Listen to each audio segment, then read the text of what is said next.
Hello friends, welcome to सी लर्नोपीडिया। कैसे हैं आप सब। मैं आपके लिए लेकर आया हूं आज के यानी 8 अक्टूबर के कुछ इंपॉर्टेंट करंट अफेयर्स। अगर आपने हमारे प्रीवियस वीडियोस नहीं देखे तो जाकर जरूर देखिएगा और हमारे चैनल को लाइक शेयर सब्सक्राइब जरूर कीजिएगा और इस वीडियो को भी अंत तक देखिए ताकि आपको नई नई चीज़ें सीखने को मिले और आपके एग्जामिनेशन की जो प्रिपरेशन है वो और भी बेहतर तरीके से होती रहे। तो चलिए शुरुआत करते हैं पहली न्यूज से। पहली न्यूज है आज की एम्स बिलासपुर। तो रिसेंटली प्रधानमंत्री मोदी जी ने एम्स बिलासपुर का क्या किया है, उद्घाटन किया है। और एम्स बिलासपुर जो है ये बिलासपुर हिमाचल प्रदेश वाला है, ना कि छत्तीसगढ़ वाला। ये ध्यान रखिएगा, छत्तीसगढ़ में जो एम्स है वो कहां पर है, रायपुर में है, और हिमाचल प्रदेश में अब कहां बन रहा है, बिलासपुर में बन रहा है एम्स। तो ये ध्यान रखिएगा। और इनका कहना है कि हम लोग क्या करेंगे, हिमाचल की जो जनता है उन लोगों को अफोर्डेबल प्राइस में बहुत बढ़िया से बढ़िया मेडिकल ट्रीटमेंट यहां पर देने की कोशिश करेंगे। और साथ साथ ये वाला एम्स जो है ये मेडिकल ट्रीटमेंट तो बहुत बेहतर तरीके से देने ही वाला है। साथ साथ इन्होंने कहा है कि हम लोग एनवायरमेंटली जो है फ्रेंडली भी रहेंगे, हम लोग एनवायरमेंट का ध्यान रखते हुए काम करेंगे, कचरा वगैरह थोड़ा कम करेंगे, मेडिकल डिस्पोज जो रहेगा उसको बढ़िया तरीके से हम लोग डिस्पोज करेंगे। इसीलिए एम्स बिलासपुर को ही ग्रीन हॉस्पिटल या ग्रीन एम्स जो है ये कहा जाएगा। तो आपको ऑप्शन में दे देगा कि ग्रीन एम्स बताइए किसको कहते हैं। ऑप्शन होगा आपका एम्स बिलासपुर, दिल्ली, रायपुर। तो आपको बिलासपुर को यहां पर टिक करना पड़ेगा। इसी के साथ यहां पर मेडिकल से रिलेटेड 2-3 चीजें हिमाचल प्रदेश में हुई है, तो वो चीज आप ध्यान रखेंगे। सबसे पहला तो ये लोग यहां पर मेडिकल डिवाइस पार्क बनाने की घोषणा इन्होंने की है कि यहां पर जो है ये लोग मेडिकल डिवाइस पार्क बनाने वाले हैं। कहां पे, नालागढ़ में। ऐसे जो है 4 स्टेट्स में बनने वाले हैं, जिसमें से एक जो है नालागढ़ हिमाचल प्रदेश में बन रहा है, जिसका लागत जो है वो 350 करोड़ के आसपास की है। इससे बनेगा ये मेडिकल डिवाइस पार्क। और साथ साथ ही बल्क ड्रग पार्क भी यहां पर बनने वाला है, जो पूरे इंडिया में हम लोगों को बनाना है। बट शुरुआत हम लोग कहां से कर रहे हैं, यहां पर एक हिमाचल प्रदेश में भी बनेगा। तो ध्यान रखिएगा, हिमाचल प्रदेश में भी एक बल्क ड्रग पार्क बनेगा। चलिए नेक्स्ट न्यूज है आज की। First fully digital literate panchayat. देश की ऐसी पहली पंचायत जो क्या हुई है, फुल्ली डिजिटल लिटरेट, जिनको डिजिटल काम करने की सारी नॉलेज आ चुकी है। वो कहां की है, तो स्टेट याद रखिएगा, वो है केरला की। और जो पंचायत है उसका नाम है पुलमपारा पंचायत। ये तिरुवनंतपुरम के अंदर में आते हैं, बट पुलमपारा पंचायत एग्जैक्ट नाम याद रखेंगे। इन्होंने पिछले साल अगस्त 15, 2021 को एक जो है इनिशिएटिव लॉन्च किया था, डीजी पुलमपारा। और इन्होंने कहा था कि हम लोग हमारे जो भी पंचायत में काम करने वाले लोग हैं उसमें 14 साल से लेकर 65 साल तक के सबको हम लोग क्या करेंगे, डिजिटली लिटरेट करेंगे। और इसीलिए आसपास के गांव से 5 इंजीनियरिंग कॉलेज के वॉलंटियर्स आकर इनको क्या सिखा कर गए हैं, ये पूरा काम सिखा कर गए हैं। इसी के साथ एक चीज आप ध्यान रखेंगे कि 2019 में केरला ही पहला ऐसा स्टेट था जिसने कहा था कि इंटरनेट जो है वो इंसान की बेसिक राइट है। बेसिक राइट ह्यूमन की क्या है, इंटरनेट। ठीक है, तो ये एक चीज ध्यान रखेंगे। उसके बाद एक चीज आप ये भी ध्यान रख सकते हैं कि केरला से बात ही चल रही है, तो रिसेंटली आया था कि केरला अपना खुद का एक ऑप्टिक नेटवर्क बनाएगा जिसका नाम होगा केरला फाइबर ऑप्टिक नेटवर्क, केफॉन। और साथ साथ ऐसा कौन सा स्टेट है जो अपनी खुद की OTT जो है प्लेटफॉर्म लेकर आ रहा है, तो वो भी कौन रहेगा, केरला ही रहेगा। ठीक है, केरला से आप ध्यान रख सकते हो कि यहाँ के गवर्नर जो है वो है आरिफ मोहम्मद खान। और यहाँ पे जो CM है वो है P विजयन। तो ये नाम आप यहाँ पर ध्यान रख सकते हैं। ठीक है, चलिए अगले इस पे चलते हैं। अगला जो न्यूज है आपका वो है एक्सिम बैंक यानी import export bank extend LOC यानी line of credit to Maldives को उन्होंने अपना क्रेडिट दे दिया है, मतलब और ज्यादा क्रेडिट जो है मालदीव्स में उन्होंने बढ़ा दिया है, ये यहां पर कहा गया है। ठीक है, तो एक चीज आप ध्यान रखेंगे कि कितने का LOC दिया गया है, तो यहां पर दिया है $100 मिलियन का। $100 मिलियन का यहां पर क्या दिया गया है, क्रेडिट दिया गया है। उसके बाद यहां पर जो है इन्होंने बोला है कि यहां पर ये लोग किस चीज के लिए यूज करने वाले हैं, डेवलपमेंट प्रोजेक्ट्स के लिए यूज करने वाले हैं, यहां पर यूज करने वाले हैं, जैसे फाइनेंस प्रोजेक्ट्स के लिए। उसके बाद ग्रेटर माही प्रोजेक्ट्स के लिए, उसके बाद सैनिटेशन का एक प्रोजेक्ट इनको यूज करना है। यहाँ पर एक क्रिकेट स्टेडियम इनको बनाना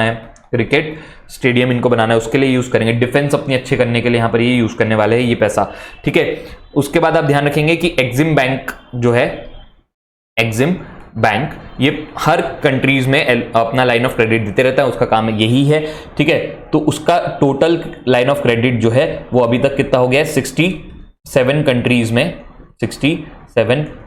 में 311 LOC हम लोग ने दे चुके हैं अभी तक। लाइन ऑफ क्रेडिट 311 LOC हमारा चल रहा है, जिसका अमाउंट जो है 32.31 बिलियन डॉलर्स के आसपास का हो चुका है। 32.31 बिलियन डॉलर्स के आसपास का ये अमाउंट हो चुका है, ठीक है। एक्सिम बैंक से एक चीज आप ध्यान रख सकते हैं कि 1982 में ये बना था, मुंबई में इसके हेडक्वार्टर्स है। इसके हेड कौन है? हर्षा बंगारी, ठीक है। पीछे से थोड़ा साउंड आ रहा है, उसको आप इग्नोर कीजिएगा और पढ़ाई पे ध्यान दीजिएगा, ठीक है। मालदीव से एक चीज आप ध्यान रख सकते हैं, ठीक है। मालदीव्स, आजकल पूरा इंडिया ही मालदीव्स में है ना। मालदीव से एक चीज ध्यान रख सकते हैं कि प्रेसिडेंट यहां पर है सोलिहा, ठीक है। सोलिहा नाम भी याद रखेंगे तो इंपॉर्टेंट है आपका, बहुत बड़ा नाम है उनका, बट सोलिहा याद रखेंगे तो आपका काम हो जाएगा, क्योंकि ऑप्शन वाले क्वेश्चंस आपके सारे होते हैं। उसके बाद कैपिटल यहां पर क्या है? माले। और करेंसी जो है यहां पर, करेंसी बहुत सही है क्योंकि इंडिया की भी रुपया होती है, उसी से रिलेटेड है मालदीवियन रुपया, ठीक है। चलिए नेक्स्ट इस पे चलते हैं। National payment corporation of India NPCI ने साइन किया है एक MOU किसके साथ? ओमान के साथ। ओमान के भी central bank of Oman CBO के साथ उन्होंने साइन किया है कि यहां पर हम लोग क्या करने वाले हैं? रुपए क्रेडिट कार्ड और UPI चलाएंगे। रुपए डेबिट कार्ड और UPI के ट्रांजैक्शन हम लोग यहां पर कर सकते हैं। मतलब इंडिया का UPI जो है पहले ही बहुत सारी कंट्रीज में चल रहा है, जैसे फॉर एग्जांपल सिंगापुर में, नेपाल में, ठीक है। यहां पर हमारी फाइनेंशियल कनेक्टिविटी बहुत अच्छी है। UAE में, भूटान देखिए सारे हमारे जो है दोस्त कंट्रीज है, फ्रेंडली कंट्रीज है। मलेशिया में, उसके बाद फ्रांस में, ठीक है, फ्रांस में। तो ये सारी, और ऑस्ट्रेलिया से बातें चल रही है, ठीक है, ऑस्ट्रेलिया से बातें चल रही है। और रिसेंटली रशिया ने भी बोला है कि भैया आपकी UPI जो है वो रशिया में भी इंस्टॉल कीजिए, हमारे यहाँ पे भी पेमेंट जो है अच्छा हो जाए, पेमेंट सिस्टम जो है बढ़िया हो जाए। UPI से एक चीज मुझे याद आ रही है कि सितंबर 2022 में रिसेंट डेटा कहता है कि UPI में जो है हमारा ट्रांजैक्शन पिछले महीने से 3% से बढ़ गया है, और इस बार हमने एक महीने में कितना UPI ट्रांजैक्शन किया है? 678 करोड़ रुपए का ट्रांजैक्शन UPI से किया है। देखिए 10 रुपए के चाय का भी ट्रांजैक्शन UPI से हो रहा है, इसलिए इतना जो है अमाउंट बढ़ गया है। 678 करोड़ के आसपास एक महीने में हम लोग पेमेंट कर रहे हैं सिर्फ और सिर्फ UPI से, ठीक है। चलिए अगले इस पे चलते हैं। अगला है world cotton day. World cotton day कब मनाया जाता है? तो ये अक्टूबर 7 को मनाया जाता है, ठीक है। यहाँ पर एक चीज ध्यान रख सकते हैं, कॉटन एक मल्टीपर्पज प्लांट है। यहाँ पर आप इसको टेक्सटाइल के लिए यूज कर सकते हो, आप बुक बनाने के लिए भी यूज कर सकते हो, आप मेडिकल के लिए यूज कर सकते हो, मेडिकल जो है इसके फायदे भी होते हैं, ठीक है। उसके बाद अक्टूबर 7 को ये मनाया जाता है। इस बार की थीम क्या है? इस बार की थीम है weaving a better future for cotton. Weaving a better future for cotton. तो ये ध्यान रखेंगे, थीम बहुत इंपॉर्टेंट होती है, एज इट इज आपके क्वेश्चन में आ सकती है। उसके बाद यूनाइटेड नेशन जनरल असेंबली ने, ये इंपॉर्टेंट है आपके लिए, 2019 में क्या किया था? एक ग्रुप बनाया था कॉटन 4 करके, कॉटन 4, जिसमें अफ्रीका की 4 कॉटन कंट्रीज जो है यहां पर मेंशन करी गई थी। वो 4 कंट्रीज का नाम मैं आपको बता देता हूं। एक है बेनिन, ये अफ्रीकन कंट्रीज है चारों, बेनिन। फिर एक है बुर्किना फासो, फिर साथ में है चैड और माली। जाकर इसको मैप पे लोकेट करिएगा, इसके जो है कैपिटल करेंसी आप लोग पढ़िएगा और कमेंट करके बताओगे तो और भी बढ़िया हो जाएगा, ठीक है। चलिए नेक्स्ट, सत्यनिष्ठा ऐप। सत्यनिष्ठा, देखिए नाम क्या है, सत्य भी होना चाहिए, निष्ठा भी होनी चाहिए, ठीक है। ये एक ऐप जो है हिमाचल प्रदेश ने बनाया। देखिए आज हिमाचल प्रदेश की बड़ी न्यूज आ रही है। हिमाचल प्रदेश ने बनाया है किस चीज के लिए? हेल्प करने के लिए, किसको? पुलिस को हेल्प करने के लिए यहाँ पर इन्होंने एक ऐप बनाया जिसका नाम रखा है सत्यनिष्ठा ऐप, ठीक है। सत्यनिष्ठा नाम जो है पुलिस के तो बिल्कुल सही जाता है। और यहाँ पर एक चीज ध्यान रखेंगे कि ये ऐप जो है हेल्प करेगा इन्वेस्टिगेट करने के लिए, साथ साथ यहाँ पर आपके क्रिमिनल एक्टिविटीज को कंट्रोल करने के लिए, यहाँ पर क्राइम जो करते हैं, ठीक है, उनका डेटा मेंटेन करेंगे, डेटाबेस यहाँ पर रहेगा, जिस वजह से क्या होगा? बढ़िया तरीके से पुलिस लोगों को सहायता होगी। हर कभी ये ऐप जो है कभी भी आप लोग चला सकते हैं, मतलब जो पुलिस वाले हैं वो कहीं भी कभी भी चला सकते हैं, उनको सारे डेटा मिल जाएंगे और जो है इन्वेस्टिगेशन में उनको बड़ी मेहनत अब जो है वो नहीं करनी पड़ेगी, आसानी से उनका काम हो जाएगा। हिमाचल प्रदेश से पिछली बार मैं आपको बताया नहीं था, बट ध्यान रख सकते हो कि यहाँ के CM है जयराम ठाकुर, यहाँ पर जो गवर्नर है वो है राजेंद्र अर्लेकर, ठीक है।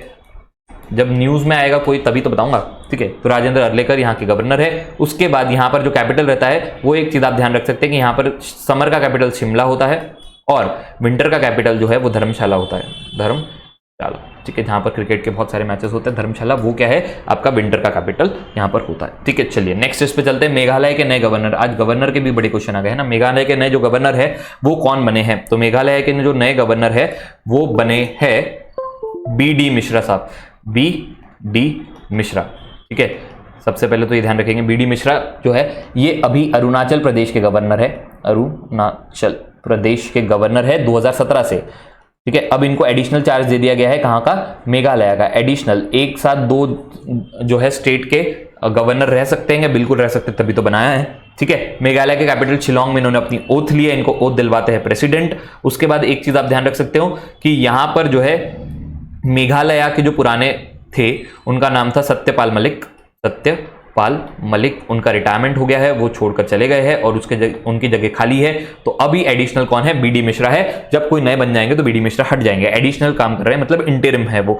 ठीक है, उसके बाद गवर्नर से आप ध्यान रख सकते हैं, गवर्नर एक इंपॉर्टेंट पोस्ट होती है आपकी, अगर आप कॉन्स्टिट्यूशनल पोस्ट की बात करते हैं तो गवर्नर एक इंपॉर्टेंट पोस्ट होती है, जिसमें 153 में कहता है कि हर स्टेट के पास एक गवर्नर रहना चाहिए, आर्टिकल 153 ऑफ कॉन्स्टिट्यूशन। उसके बाद 155 कहता है कि प्रेसिडेंट जो है वो अपॉइंट करेगा किसको? गवर्नर को। इसी के साथ साथ ध्यान रखिएगा ओथ जो है वो भी प्रेसिडेंट दिलवाता है। अगर आप इसको रिजाइन करना है, गवर्नर को रिजाइन करना है, तो वो भी कौन कराए? उसका रिजिग्नेशन लेटर किसको देना पड़ेगा? प्रेसिडेंट को देना पड़ेगा। उसके बाद जो है कि उनको अगर रिमूव करना है, हटाना है उनकी प्लेस से, तो भी कौन कर सकता है? गवर्नर ही कर सकता है, हेड होता है आपके स्टेट का। उसके साथ एक चीज जो है बहुत इंपॉर्टेंट कि अपने होम स्टेट का छोड़कर बाकी वो कोई भी स्टेट का गवर्नर बन सकता है। इसका मतलब यह है कि जैसे अगर आप महाराष्ट्र में पैदा हुए हैं, महाराष्ट्र में पले बड़े हैं, तो आप महाराष्ट्र का छोड़कर पूरे इंडिया में कोई भी स्टेट का गवर्नर बन सकते हैं, ताकि आप बायस ना हो जाए, ये उनका मतलब है। ठीक है, नेक्स्ट इस पे चलते हैं। Update on Commonwealth game 2026। देखो 2022 तो अभी निपटा है सर, 2026 पे आ गए हम लोग। कुछ नए अपडेट्स यहां पर आए हैं कि सबसे पहले तो होगा कहां पर? ऑस्ट्रेलिया में होने वाला है। ऑस्ट्रेलिया में एग्जैक्ट कहां पर होगा? विक्टोरिया में होगा। 2022 का कहां पे हुआ था? बर्मिंघम में हुआ था, इंग्लैंड में, और ये ऑस्ट्रेलिया के विक्टोरिया में होने वाला है 2026 का। ठीक है, जिसमें शूटिंग जो है वो बिल्कुल थी नहीं अभी। ठीक है, इस साल का जो बर्मिंघम में हुआ उसमें शूटिंग नहीं थी, इस वजह से इंडिया के कुछ मेडल जो है वो कम हो चुके हैं।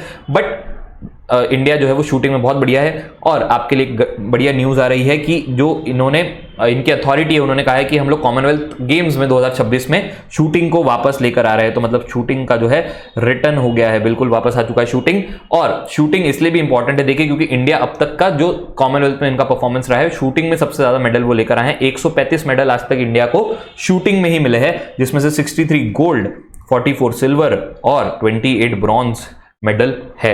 तो ये जो है सबसे मजबूत पक्ष इंडिया का माना जाता है। उसके बाद जब साथ साथ गुड न्यूज आती है तो एक बैड न्यूज भी आती है। इस बार इंडिया ने बहुत बढ़िया किया था रेसलिंग में।